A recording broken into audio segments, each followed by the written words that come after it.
KTNA, experts in apprenticeships, traineeships and work-based training.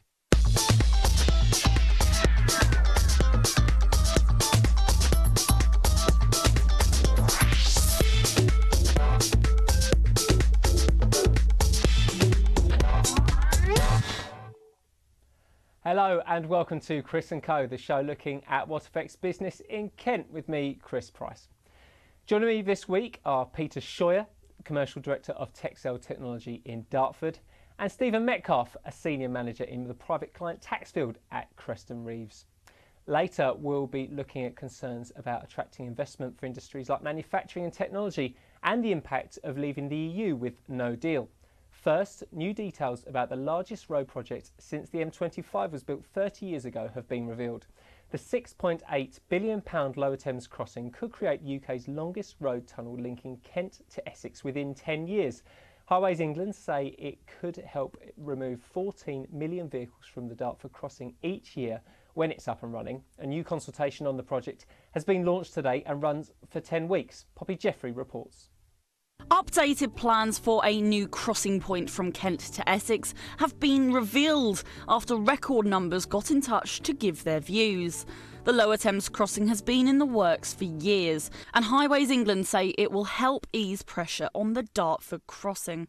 More than 45,000 people have previously had their say on the proposals, which will heavily impact on the villages of Shorne and Chalk near Gravesend, which has faced lots of opposition in the past. Shorne Parish Council had called for the tunnel's entrance to be moved to help mitigate the impact upon the villages. Highways say they have listened to the concerns of these residents, and the new proposals include extending the tunnel entrance in Kent to reduce the visual impact and protect the access to Chalk's Church. They'll be making the whole route a 3-lane dual carriageway, adding in a new service area in Essex and providing a new design for the junctions at the Essex end of the tunnel and an improved junction with the A2 here in Kent. So we're really grateful for a lot of the resident groups in Gravesham generally, because they have worked with us over this time. We've made sure that the design does work for them. We've extended the tunnel by 600 metres, so now it will come out just past the A226. We've made sure that the environmental issues are taken into consideration. So I think there's been a really good dialogue with the people of Kent and particularly the locality. So I think the people of Chalk will be, hopefully, they'll be less concerned because of where we are. We've clearly got a lot more work to be done with people from Shorne and Thong and others in Gravesend. I'm standing here at the A226 Gravesend Road, and traffic is one of the big concerns of residents in Gravesend, Shorne and Chalk. All of the areas around here, really, they're all worried about the impact that the Lower Thames crossing will have on Kent's road network. We were once especially concerned about the junction on the Rochester Road, which I think would have been as catastrophic as Dartford when high winds prevent the bridge from being used, and that's absolute chaos there when that happens. So I'm pleased that we no longer have the junction on Rochester Road. I'm pleased that we have a 3-lane road approaching the tunnels. The new 10-week consultation on the latest designs for the improvements start today and run until Thursday, December the 20th.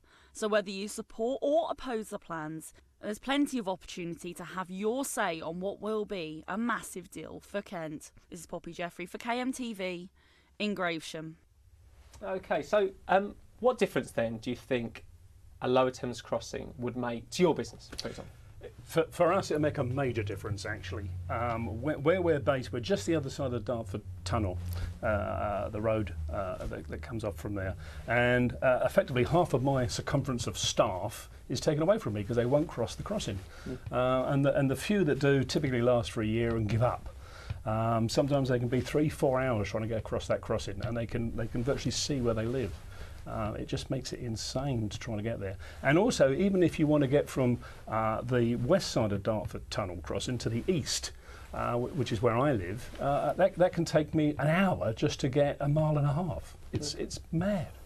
When you, as a business, you know, you potentially then could benefit for this access to other people. When you hear about local people's concerns about impact on the countryside or, you know, parts of their community being you know, having very sort of large roads, noise and things like that nearby to them. Well, how does that make you feel? I used to live near Sean, so I understand the issues, but we have to, for the country, make some sacrifices. I think sometimes there are two large roads near Sean, so it is uncommon to have a motorway nearby. Sure. Is there any decent argument economically, perhaps, to not have a crossing, to have an alternative of some kind? I think it seems to me we're past that at the moment. There is so much traffic at Dartford. I think it has an impact on obviously the local businesses around there, but it has a major impact on Kent and Essex travel between the two regions. It is holding us back, so I think that it is something that is needed. Yeah. And air quality. I mean, you have to consider, I think Dartford's got one of the worst air qualities in the UK. And it's absolutely terrible. It would be no good making another crossing at Dartford. It wouldn't solve a problem at all. But the other problem is also all the crossings on the east of London are chargeable, and all the crossings on the west of London are free. Why is that? So you'd want to have both crossings, because presumably you couldn't have the Low Thames crossing free. At the moment they're saying that the model is that it could be, you know, most likely will be charged. Most likely. I'm not sure that's the direct language used, but it's certainly said that the model presently is that they charge on crossings when they're built.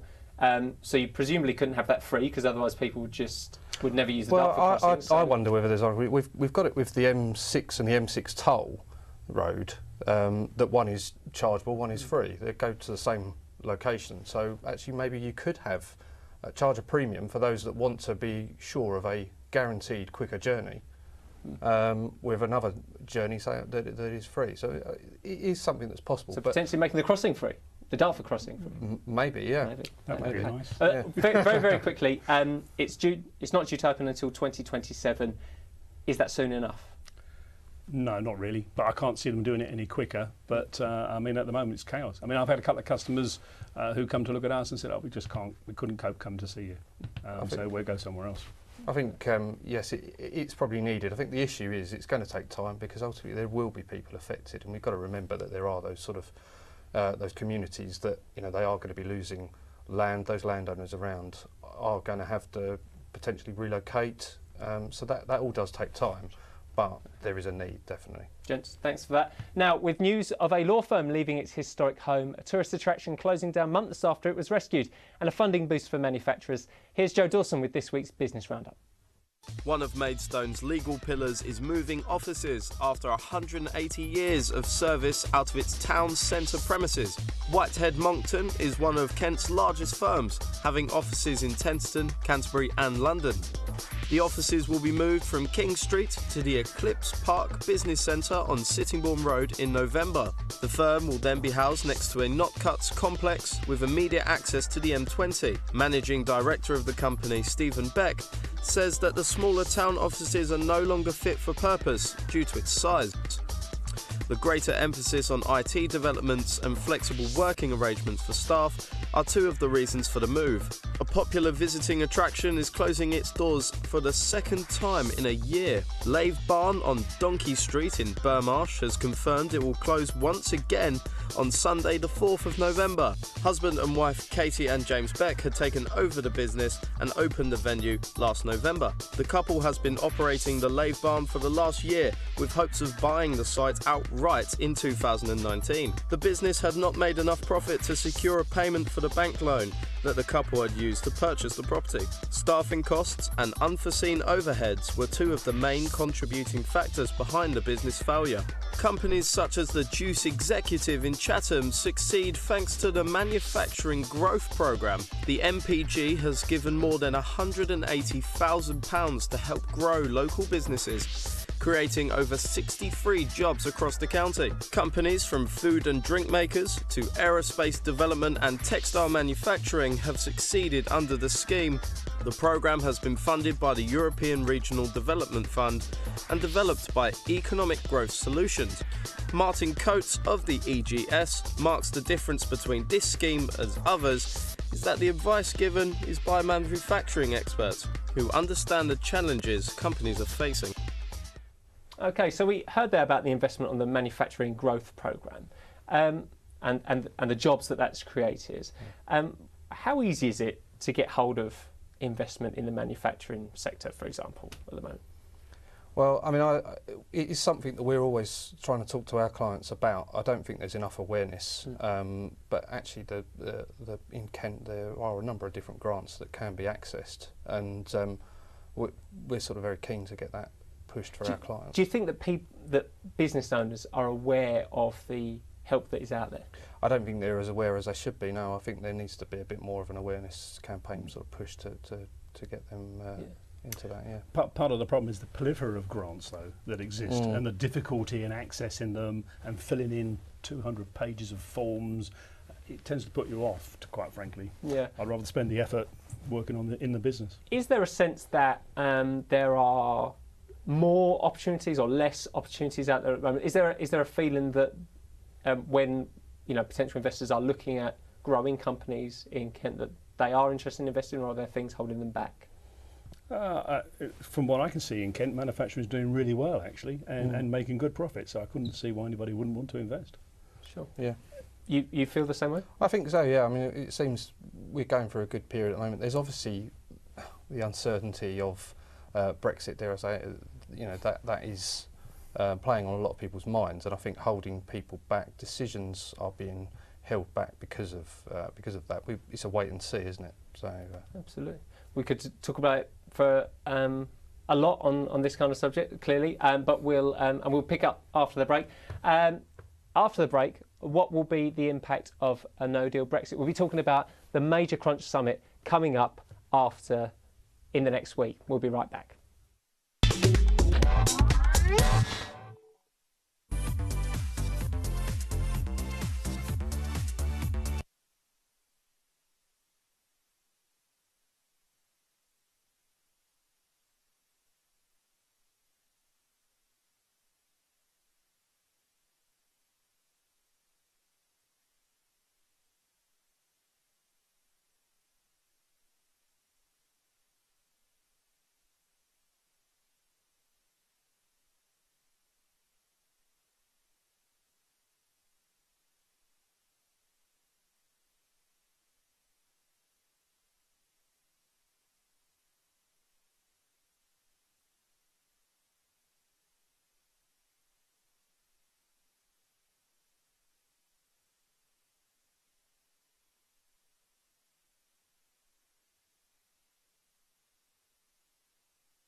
Welcome back to Chris & Co, the show looking at what affects business in Kent, where I'm joined by Peter Scheuer from Texel Technology in Dartford and Stephen Metcalfe from Creston Reeves in Chatham. Businesses wanting to make their plans for the future will be waiting to hear the outcome of a Crunch EU summit next week as the rhetoric ramps up about the possibility of no deal on Brexit. While technology businesses often look outside the EU for expertise, farmers are at risk of going out of business if no agreement is reached on access to temporary migrant workers to pick fruit.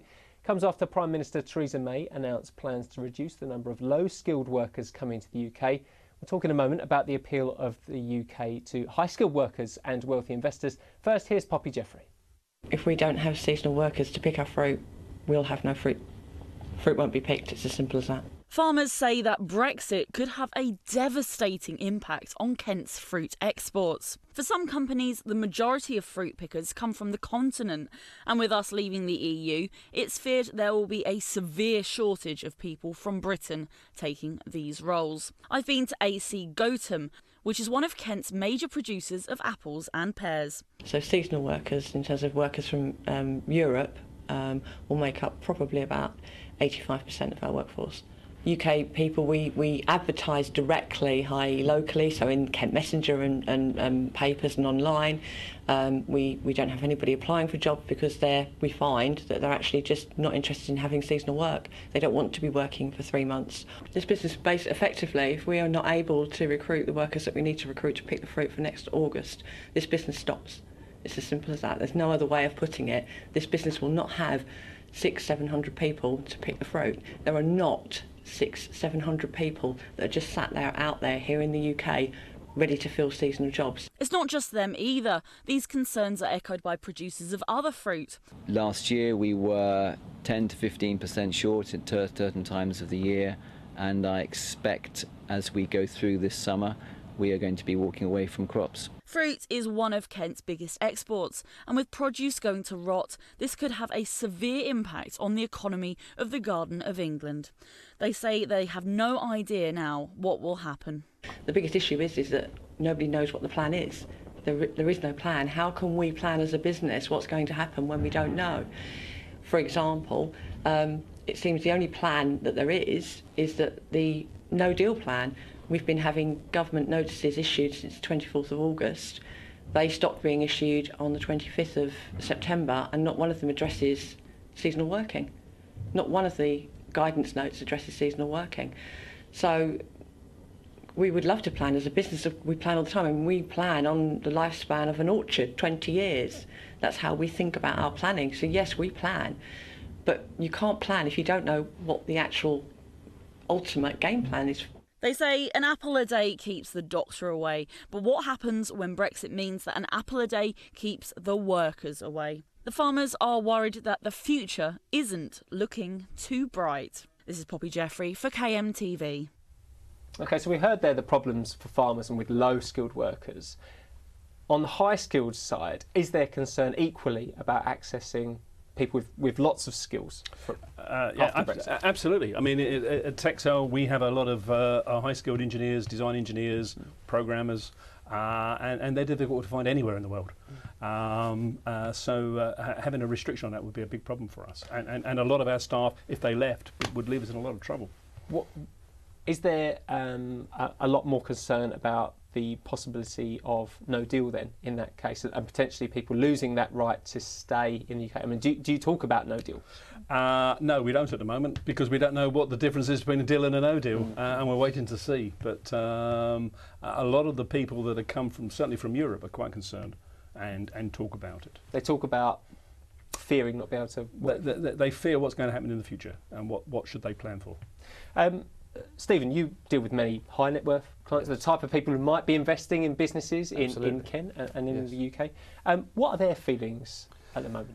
Well, they are concerned about the whole situation with Brexit, but actually I think the knock-on impact to that is, well, is a Conservative government likely to survive in the longer run? If Labour gets in, perhaps policies that we might not have sort of seen for years, capital control policies and things like that, are really sort of making our clients nervous. And so I've had quite a few discussions about how do we actually leave the UK from a tax perspective in an orderly sort of way. Let's get out. So they are talking about moving assets abroad and making sure that they can leave the UK in such an event, making sure that there isn't any risk to their assets at the moment. Okay. And do you feel like no deal is realistically going to happen? Do you feel like that we may be in a situation where we are crashing out in March? I find it hard to believe. I mean, I guess it obviously is there a possibility, but I would like to think that we are, you know, a sophisticated enough country, and with Europe as well, you know, there has to be a deal, it seems to me. It's always going to be brinkmanship, isn't it? It's always going to be at the last minute, no matter what anybody did. Sure. Okay, gents, thanks very much for your input on that. Now, the Herne Bay Air Show has been cancelled this year and is unlikely to return to the seaside town for years, as it's becoming too expensive to run. The cancellation could cost the local economy millions of pounds. Christina Curtis reports. Herne Bay's Air Show, also known as the South East Air Show, has been called off for at least the next 2 years. It comes after a turbulent few years for the event, which included a plane crashing into the sea in 2016. Luckily, the pilot was fine. The Bay promo team who organised the event say that the sky-high costs of running the show are just too much for the team.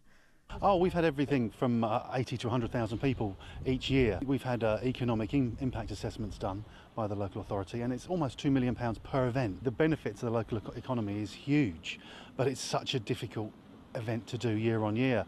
We have to arrange funding for around the £100,000 mark to stage the event, and before we put any planes in the sky, you're talking about £45,000 worth of insurance, medical and infrastructure costs. So I think people underestimate what's involved. It's not just as easy as putting some planes in the sky. Although Herne Bay's beaches may not be as busy now, it was a different sight when the air show was running.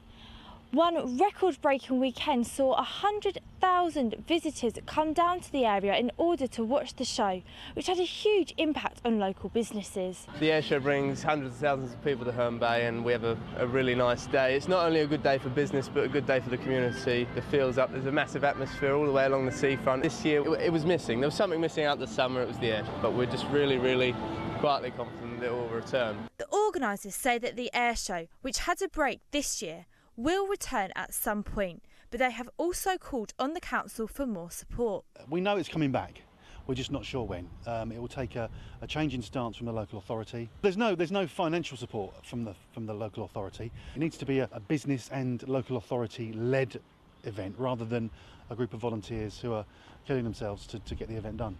A council spokesperson said, "We understand the phenomenal amount of work that goes into organising the air show and appreciate all that the Bay promo team has done over the last few years to bring this amazing event to Herne Bay.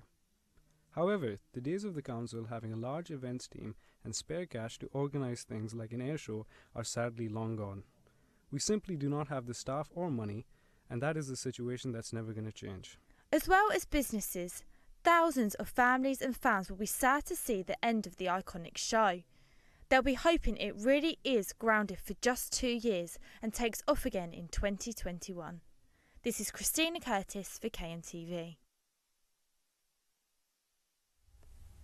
Okay, so the Herne Bay Air Show, we heard they injected £2 million into the local economy when it was last held. I mean, is that argument enough for the council to think it should be dipping its hands into its pockets and trying to fund an event that has that impact on the local area? Yes, I think you should find some way of funding it. I think the air show's fantastic. Why not work with the local businesses that make the money from the revenue that comes in and get them to part pay it? Do you think businesses should perhaps have more of a, but be prepared to sort of maybe front up some more money, considering they make so much? Absolutely. I mean, I think if they're going to be missing out on that additional business, then it makes it, well, it's a pure business decision, surely, isn't it? It makes sense if we can fund it and make a profit out of it, then okay, why not? And it's a good event for everyone. Okay, Club Together Herne Bay. Now, before we go, we just have time to reveal our number of the week.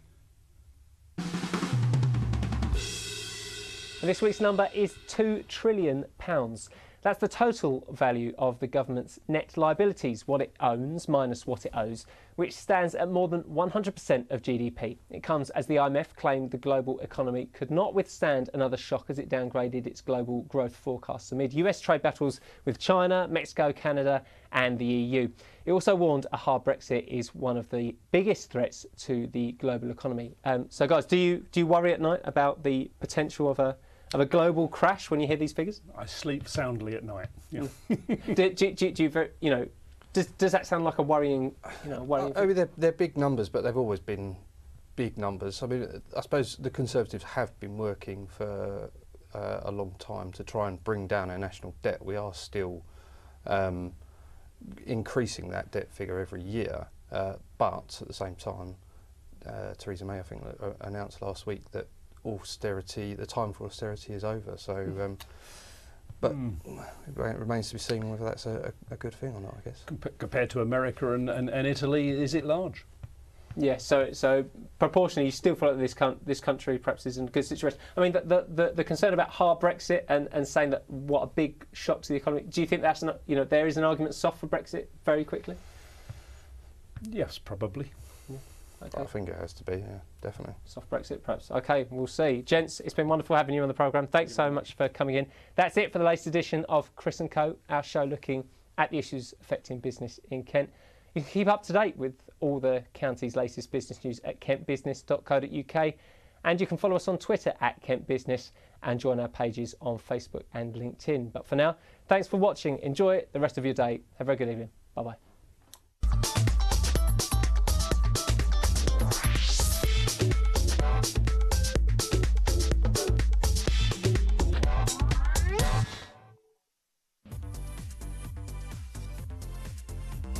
KTNA, experts in apprenticeships, traineeships and work-based training.